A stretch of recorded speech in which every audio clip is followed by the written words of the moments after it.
Hello, everyone. My name is Maecy, and welcome to the Brubacher Beyond podcast, where we are shaping the world that we live in so that more people can find the construction industry uncommonly refreshing. So we have a few guests here with us today, internal and external. This is going to be our 13th episode where we'll discuss the supply chain issues that the construction industry has encountered. As many of us know, there were many production delays and shortages in the last couple of years. Materials were scarce and fuel prices were high, which together caused some challenges. Of course, challenges can always be a learning experience, which is why we're here to discuss and share with the world. So that leads me to our guests that we have. We can start with our external guests. John, take it away. Hello, my name is John Smolnik. I'm from LB Water Services. Dave Kerr with LB Water. Rob DeLong, project engineer with Brubacher. I've been here about 2.5 years. Allan Day, director of estimating and project management, been with Brubacher for about 16 years now. So we bring in our LB Water guests as we work with them very closely for water supplies. If you guys want to talk a little bit about your roles and your company.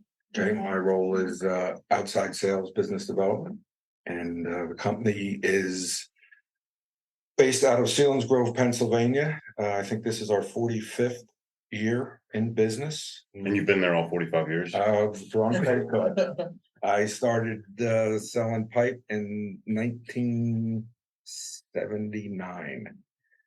So I've been not with LB all that time, but a long time selling pipe. Yeah, without a doubt. So LB Water is an ESOP company, which makes us a little unique in the industry. Employee stock ownership, which gives each individual a feeling like they're a part of the company. It's a very generous program that helps out the employees and the owners. And it's been a great ride with them. You have Dave with you, who is Dave Kerr is my left hand, my right hand, and my two legs. He does a fantastic job started as originally, and I'll let you get into a little more, Dave, but it's always nice. LB does a big thing is working up like Brubacher does, starting in the warehouse and truck driving, and then the industry changed drastically where people really needed immediate answers and that type of stuff. And we started a program up where a dedicated inside salesman for each outside salesman. And Dave and I kind of pioneered that process, and it's now become the model for the company. And Dave does a fantastic job, probably the premier inside person in the industry. I don't hesitate to say that. And will eventually be taking over and is in the process of taking over the outside sales position. So you want to explain a little bit about yourself, your role? Yeah. I started in the early 2000s. I think it was 01, right out of high school, basically, and started driving truck there and working in the warehouse. And my dad knew the manager in Ephrata, and it's all history from there. We were out working on a hydrant and kind of decided we were gonna. You actually got them to work as a team. We got together to work as a team, and yeah, they drove truck for a while and then moved into the office, and time flew by. Here we are. I mean, it goes so fast. I can't believe I actually did work here for 1 year doing purchasing, and I ended up going back to LB. Which was looking back in hindsight, that was a great benefit. The knowledge that he got from seeing the other side of it versus our side, Yeah, it was just invaluable. I can't believe the amount of people I met, things I learned, the backside of how the companies operate in the construction industry we don't see a lot of that. Yeah. On our side, it's And you kind of get tunnel vision. Yeah. You just think all contractors are difficult. yeah, yeah, no. But in the equipment end of it, I always found that fascinating too. So just that whole process, how it all works. Definitely beneficial to see both sides of it and to experience that and get that knowledge. Yeah. Take it back to. And his role here was purchasing. Right. Purchasing. So that really played right into what we Did all the get involved pipe, and then they had another guy that did all the precast. So, but yeah, it definitely was very informative. And The only thing that was hurtful was I didn't get every job that he did. So played it very You still strong. don't. Yeah, I still don't. No. Yeah. No. So with that, How do we think that the supply chain shortages impacted our regularly scheduled work? Like Wade spoke about, the construction industry really got hit with that in the last couple of years. And just over time, you've probably been able to see going from normal scheduled work into the shortages and the fuel prices and everything combined. This was the single biggest hit that I've ever experienced. I mean, 80, 81, we had the Volcker recession, 2000, and 1991, we had the Gulf War recession, 2000, we had the dot-com recession, 2007, 2009, we had what they called the second great recession, but COVID passed them all. I mean, it just completely devastated. Well, it just devastated everybody's lives. Yeah. I mean, we were all worried about our jobs. We were all worried about our family, our own health. I mean, it was just unbelievable time in history, really. And I think we'll really look back on it and just amazing.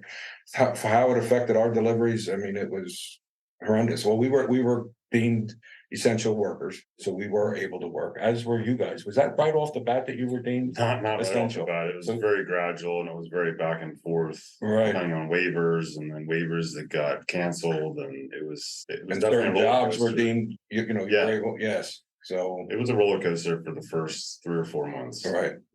I think we were all just in a state of shock. We didn't know what to do. We were kind of, yeah. I mean, the phones completely stopped ringing, and other than, you know, people saying what's going on and what am I going to do, and everybody was working from home.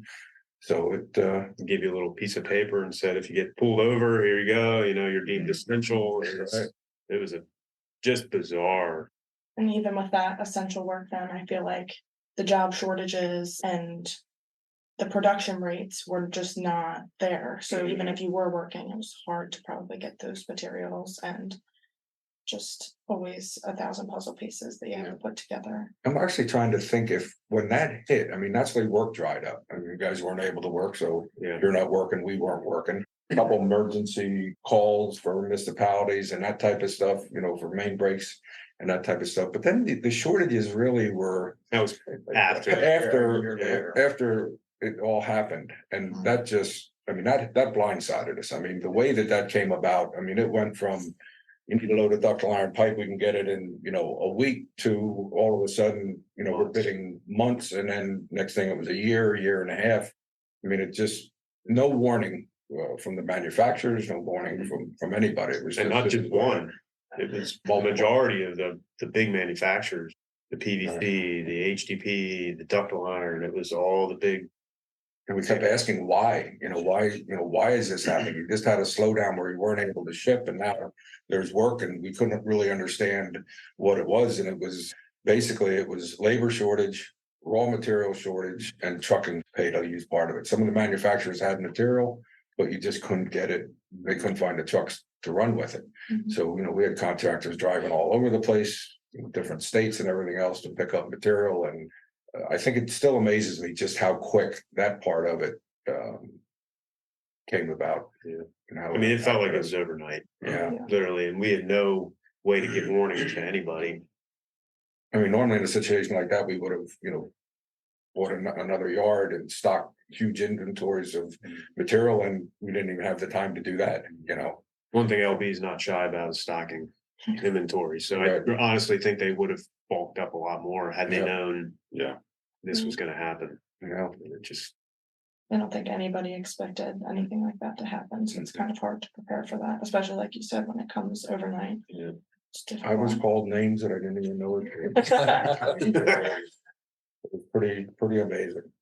So, Probably a quick lesson in flexibility, though. yes, but I mean, there's only so much you could do. I Yeah. mean, it's, you know, we're a materials distributor, and you don't have the raw materials. It's just, I mean, Everybody was in the same boat. So Right. I mean, in all honesty, what we did is classify our customer base, and you had to prioritize, you know, who's the number one, who's number two, you know, A customers, B customers, that type of thing. And that helped. Didn't make a lot of people happy, but, you know, people that are good to you, you got to be good to them during these times. And, yeah, That's why business relationships are so important. exactly. Keep those relationships good. From the project side of it, how do you think it affected your work and I mean, talking about like, budget and project schedules, and were you able to get the work done? I mean, definitely off of what John was saying, that when I first came to Brubacher, we were ordering materials, getting truckloads of material a week or two in, after you order. And then it went from 8, 9, 10, 12 months where like our whole procurement process became even more important. With the beginning of a job, we get contracted, start procuring materials because we knew ductile iron pipe was possibly 12 months out, and that stops the paving process of our job. So we definitely took a whole different stance in the procurement process. But just even the communication between Brubacher and our vendors became more important. Almost daily at some points with some projects, but what are you hearing? What are what's the update today? Is there any chance this piece could come, or something along those lines? And then working with our project team and field supervision to try to reschedule work based off the information we have. If there's certain parts that we're able to come early, is there a way that we could be putting that in to stay productive on our projects while we're waiting the longer lead time materials? And budgets were, I don't want to say thrown out the window, but it was definitely took more effort to watch your cost control and purchasing materials, even if some points that meant taking it a little bit earlier than needed so that you didn't get the next price increase with the Ukraine war and ductile iron and everything. Yeah. Or is there another place you could go, another option, another way you could value engineer a different manufacturer? We've definitely spent a good deal of time juggling schedule, budget, and when can we get this material? How does that affect us? It was interesting for sure. And we were brutally honest with people. I mean, maybe to a fault even. I mean, Yeah. they would tell us a year, we'd tell you 13, 14 months, to try to put the cushion, because we just didn't know. And we put it out, if you can get it elsewhere, you got to do what you got to do to keep your job going. And We passed the information directly. I Mhm. mean, we shared letters and, Yeah. all the information. We tried to be as transparent as we could with everything. I think a silver lining to this as it relates to project schedules and teams is that, we often are plagued with delays on projects. And because we were ordering materials so far on ahead, if one job delayed farther than you expected, it forced project teams to kind of work together and say, hey, I have this delivery that I ordered 6 months ago coming. Hey, Can you use it? Can you use it on your job? And I can wait a couple months until the material you ordered actually comes in. So it kind of worked. It helped with some teamwork there. without a doubt. And the other thing about it was pricing. I mean, pricing just became, I mean, it was almost to the point, we didn't quite hit it. I think Tyler might have been one of the closest ones where, you guys are bidding jobs, Allan, on a regular basis, and you rely on us to, give you competitive pricing. Pricing just went out the door. I mean, it was just get me the material, and manufacturers were not holding pricing for us at all. Some weren't even quoting. And it almost came down to the point of price at time of delivery, which is. And the gap with the gas prices, fuel prices, and Right. the trucking issues, everything, all the puzzle pieces combined, definitely. Which we never saw. No, I mean, that was just. I am still amazed that with the way everything went up so drastically in prices, that the developers were not, not just our material, we're the first in, infrastructure stuff, but their doors went up, their windows went up, their lumber went up. I mean, how in the world did they, I mean, that had to be an ongoing battle for you guys to, There's definitely yeah. some bumps and bruises along the way. And the fuel. Difficult conversations with clients, but I mean, in some respects, it became the new norm, and clients didn't like it, but they knew it was coming, and Either that or stop the project Yeah. or whatever, and if the demand's there, they could afford to adjust their prices accordingly for the end user. Right. And even some owners phase projects to kind of test the waters. Yeah.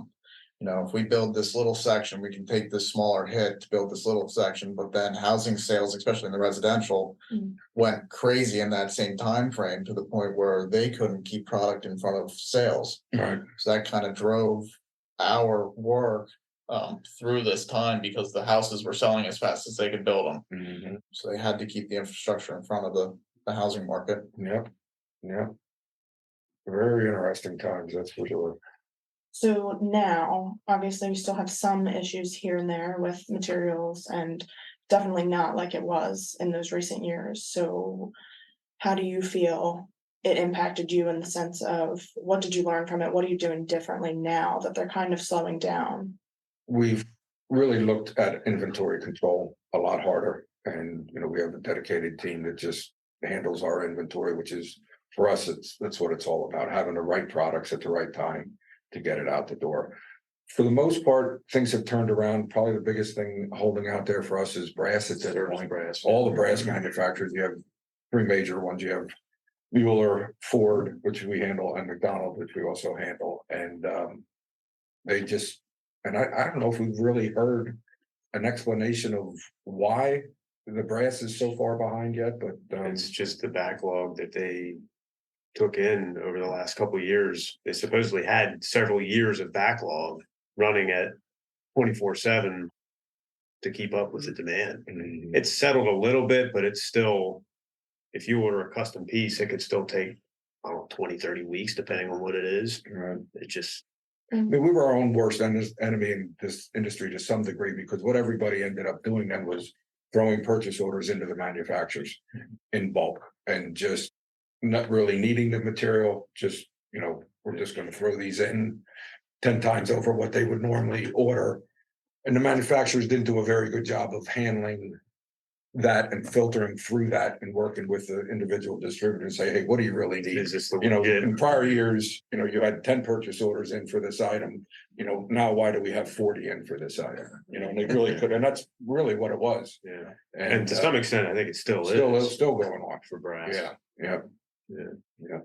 And if you sensed something like this were gonna happen again, if somehow, unlike last time where it was overnight, if you knew that something like that was coming, what would you do differently? I would order a lot of tissues and I'd probably eliminate the tissues and go right to like the big brawny Yeah. paper towels or something. Well, I'll tell you, I think what has really made us do is keep in touch with the manufacturers more and try, and if we see a little glitch starting to happen, reach out, or our corporate office will reach out and say, hey, is this going to become a problem? Should we be aware? Should we be bulking up on these items? Really just more communication. One of the things that the manufacturers did, which we wish they would have started earlier, and we had actually suggested to some of them, is allocations. So every month we would, and they did it way late in the game, but gave you, say, okay, this is how much PVC pipe you're going to be allowed to buy at this given for this month. And then we could work that and move it around. Rob, you need X amount. Okay, we're going to be able to fulfill that out of this allocation. And even if it was a partial, it could still Yeah. say get that street done. Right. Yeah. Right. So just really communication, which is the key to everything, Yeah. and keeping ahead of it. And I've had a couple recently where they said, "Oh, it's 2 weeks, a 2-week lead time," and I start to get nervous, and I say, are we heading down the same road? No, we just had a bunch go out. You can be precautious Yeah. because you want to be prepared for something like that to happen, definitely. Yeah. I agree, communication is very crucial in the relationships that you keep with different companies, and how you guys said that you reached out, and you were very transparent. I think that's a great thing. That's what keeps the relationship together, and you're telling your customers what exactly to expect, and even giving them a little bit more so that if it comes in early. Yeah, like I said, we were giving the letters that we get from the manufacturer, we were passing them on. Right. This is what we're up against, guys. There's no hidden agenda here. Right. This Everybody is knew what what it was is. going on, and Right. there's no reason to Right. not be honest about it. So. Yeah. And I think Brubacher as a contractor had to get comfortable with that as well, historically. And I think that's the nature of construction, and especially a little bit of the Lancaster County mentality. You kind of hold everything close to the chest, close to the vest. And you had to be comfortable just being transparent with owners and saying, here's what we bid it at, and here's what we had to buy it at. And we never tried to do anything deceitful in the past. It just felt weird to share that much information. I mean, we even went so far to share price increase letters and what it was going to be, and say, here, this is the markup we had on it. This is what the manufacturer's hitting us with. We're going to keep our markup the same, and this is what and it was pretty cut and dry. I mean, it wasn't, we'd get increase letters basically after 5 o'clock on a Tuesday, and that Wednesday, that price is inactive. Yeah. Normally when a price increase in our industry comes about, we have a couple weeks to get outstanding orders in and that type of stuff. I mean, there was no time for They that were overnight. overnight. Yeah. I think the There's no chance. transparency definitely helps, because for both ends, if you're not transparent with your customers, they're not knowing what to expect, then it's all changing. And, you know, if they feel backsided that they don't have all the information, then you might lose a customer and they don't have what they need, and both parties are losing out on that. Exactly. It was very tempting to lie and say, oh, we can get that and everything else, but I think we did that once or fibbed, I should say. We didn't actually lie. But for that repercussions after the fact is like, this isn't worth it. It wasn't worth it. No, we're being I mean- completely honest. There was a lot of work we didn't get because we were truthful. Yeah. We just walked away from it. Pays off in the long end. Yeah. Well, you guys are sitting here on the podcast, so obviously it kept some relationships going, right? I think threatened to break Allan's arm if he didn't get the beyond the point. Edit.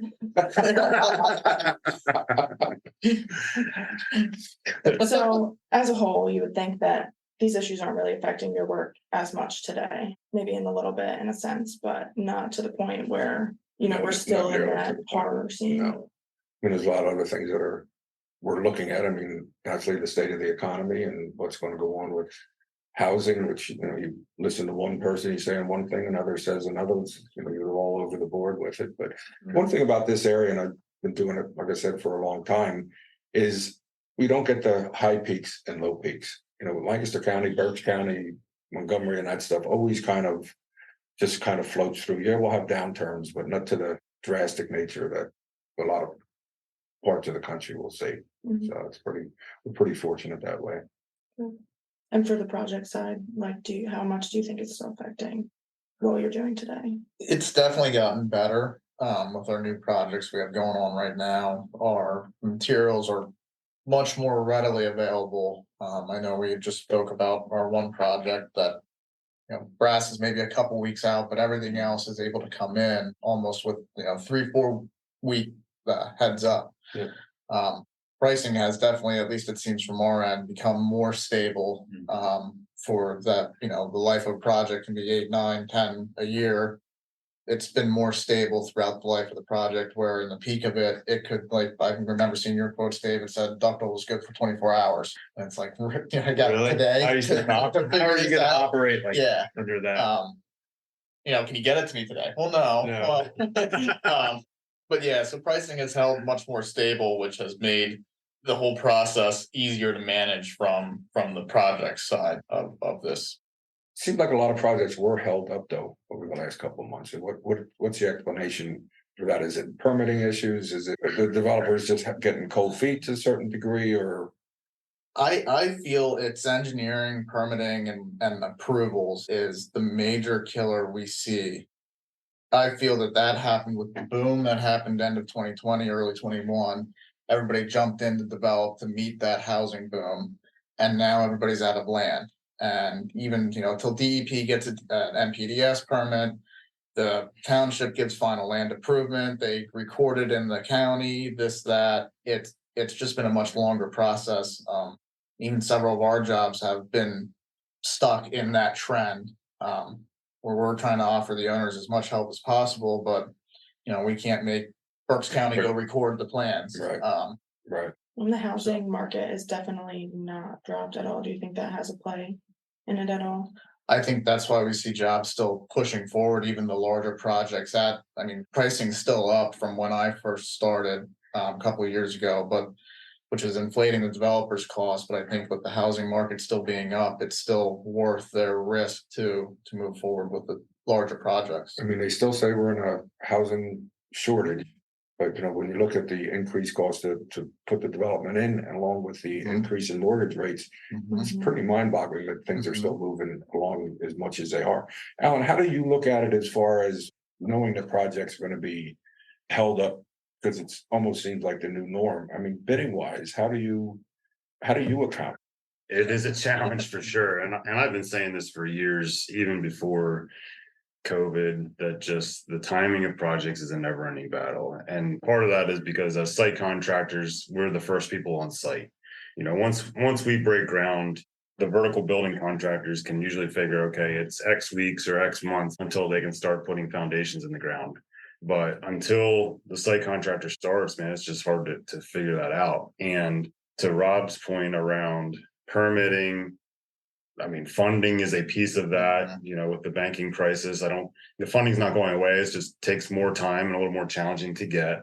But yeah, to answer your question, in some respects, you kind of err on the side of overselling a little bit, just because more than likely something or more than one thing is going to delay. And you just want to make sure that we have enough, you know, enough work out there to make sure that we're keeping our almost 300 employees busy. Which is a huge weight to carry. I mean, you are keeping this machine moving. We're trying. Yeah. We're doing our best. We don't get it right all the time. And we dealt with a challenge really for about 8 or 9 months, from the latter part of summer of 22 into the beginning of really the spring of 2023, where there were a couple of jobs that were actually canceled. And we had kind of allocated a lot of resources to those projects. And They were extra projects- bidding in the future, Right. knowing that you have Yeah. X job at, you know, this many They dollars and jobs that were under contract, and they just kind of dissipated into thin air. And so it created a little bit of a gap there. And so, you know, we definitely didn't get it right, so to speak, last year, but we're trying to get better at that. And I don't know that we'll ever arrive. It's going to be an ongoing challenge to make sure that you're fighting that. But I think we're getting a little better every day with that, well, in large degree, it's out of your control. in most respects. Yeah. What would you say you're doing differently in terms of like the bidding and getting projects started compared to last year or even recent? I think a lot of it is just trying to ask more questions. I mean, we're always asking questions, but ask more questions. We actually created kind of a simple pre-construction checklist that we give our clients to say, based on past experience, these are the 8 or 10 things that need to be in place really before it makes sense for us to mobilize. And you know, we don't hold their feet to the fire with that, but it definitely results in more conversations. Say, oh yeah, I didn't think about that. And yeah, I think it's helped a little bit. And that goes back to like the transparency and the communication, and all Yeah. aspects can always be beneficial. Everybody knows what's going on. You know what to expect. You can plan accordingly. Yeah, at the end of the day, we need to tell our customers and the owners, tell them what they need to know, which may not necessarily be what they want to hear. But at the end, that's what's going to help the relationship and transparency in the communication there. And has that helped? I think so, yeah, and that's really a principle we followed for many years. Is just tell them what they need to know, not necessarily what they want to hear. And that's what's going to make the project the most successful. And sometimes you have to lose some, you know, for them Right. to realize that, hey, you know, if I would have listened to them, they were right on the money. Hopefully, it, you know, pays off for the next job. Yeah. So, Which we've heard that happen. Yeah. Several times over the last 2 years. How guys have lost work to somebody else and then it comes back around. mhm. Yeah. Swing. Definitely a lot of puzzle pieces that are going into this rather than just the supply chain. I mean, we touched on so many different things today: the banking crisis, the housing crisis, supply chain issues. I think they're all things that have really large parts in the work that we do in our industry. It's definitely important to talk about the learning lessons that we encounter and how to go about it so that others can learn as well. Things to do or tips to use to keep work going, keep things moving. It's a tough business. I mean, there's no doubt about it. I mean, you talk to people that are, and my wife was in academia for many years and that stuff, and they're like in la la land as far as how the real world works and what, you know, we as suppliers and contractors go through on a daily basis, and the things out of our control and that stuff. It's Even you still walk into Home Depot and Lowe's and the shelves are full. Mhm. You don't realize, you know, on our end, how bad it really was. Yeah. The good news is we're not worried about where we're getting our toilet paper from. No, yeah, remember that. Okay. we got an election coming up, so just watch what you say there, because it definitely could happen. You never know, You never know. but we've gone through it now. We are all learning, and all that you can do is take that information and apply it to the next situation that you're going to go through and figure it out, work through it, keep the relationships that you have, and get through it together. Alrighty, well, thank you guys for joining us today. Thanks All for of having you, us. yes, Very informative, and hopefully we brought some insight into we absolutely did, for sure.